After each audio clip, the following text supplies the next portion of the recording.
Koala here, just with your daily update video on XDC XinFin. So let's get started. So today we're ranked 68, same as yesterday, about 75,000 on the watch list. We're only down 0.41% today, what's pretty good. We're sitting around 13 cents.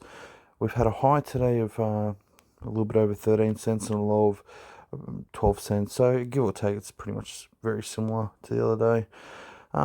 So today we start off pretty well. We've dipped down, come back up. We're sort of bouncing up and down between some resistance and support at the moment. So hopefully coming into the weekend and coming out of September and coming into October, and with Bitcoin behaving, hopefully we should see some positive price action over the weekend.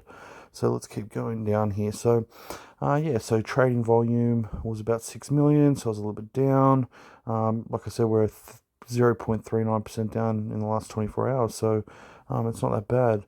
So let's go over to TradingView and have a look. Before we start getting into TradingView, just want to let everybody know that this is not financial advice, obviously.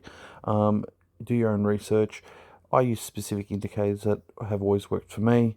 They might not work for you. You might have different things that you look at. This is what I look at. So let's get started. So as you can see, the 50-day moving average has crossed over the 200-day moving average. It's pretty bullish to me. We have been sitting around this level of support for some time now. We had a nice pump a little bit earlier on, and we're going green at the moment. What's good at the moment, if we do lose this support, I do think that will drop down to that 12 cent mark. We could drop a little bit lower as well. Again, a lot of this stuff's depending on what Bitcoin does.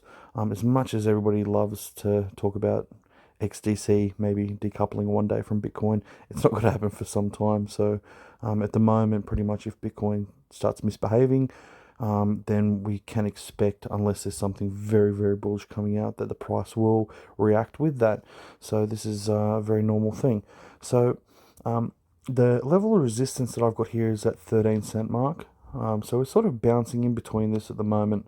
So if we go up, if we start seeing some really bullish momentum, what I wouldn't be surprised with XDC, you never know what you're going to get with this coin sometimes. It can just start going, start running. It's 15 cents.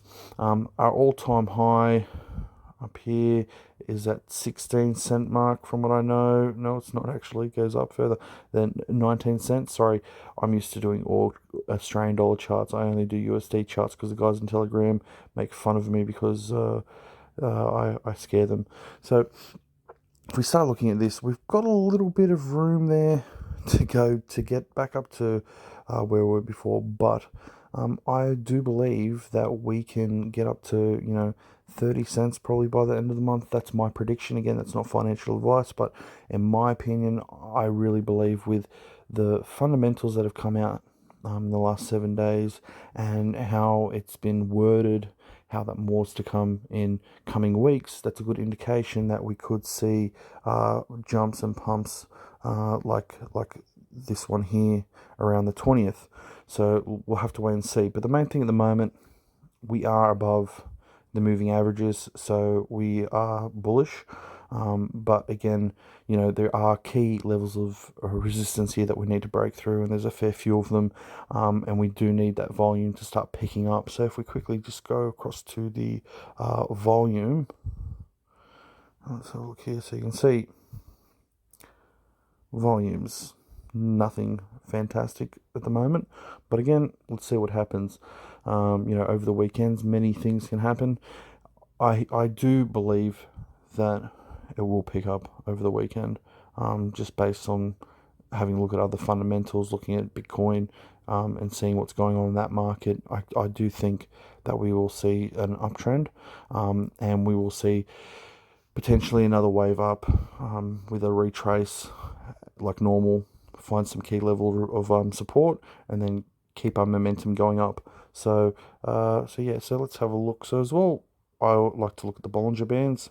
So let's just turn off some of these other ones here, because if not, it's too confusing. So Bollinger Bands, you can see if we zoom out a little bit, you can see where we had our last pump, in the middle here. So you had that squeeze in the Bollingers. We went above there the simple moving average. We've come back down. It's come back to a squeeze point again. Okay, it's not a massive squeeze. Like if we go back here, you can see quite a nice squeeze formation here. See, that's a nice squeeze. So you can see that, okay, we were doing a lot of sideways action, came up, picked up, and that's where we had that massive run up here. We had that consolidation, all the FUD that came out and sort of made it go back down again. And now we're at where we're at. So I think that based on this, we are sort of gearing up for something here. You know, there is sort of a bullish flag potentially forming here as well. I can see a cup on handle as well maybe forming. So who knows what can happen over the weekend. At the end of the day, you know, especially with how Bitcoin is behaving, it's very hard to look at TradingView and to go, okay, is this going to keep going the way it should be going? Because Bitcoin could just get manipulated and dump, and then pretty much everybody else goes down with it. So, but at the moment, I do believe that we're holding the support. We are going up. We will be going up. And I think that probably in the next 8 to 24 hours we'll see some positive price action. If not, we will be falling down, testing between these two levels of support at the moment. But I don't believe that will be happening. So that's pretty much it at the moment. Other than that, I think everybody have a nice weekend. And until next time, cheers. Thanks. See you guys.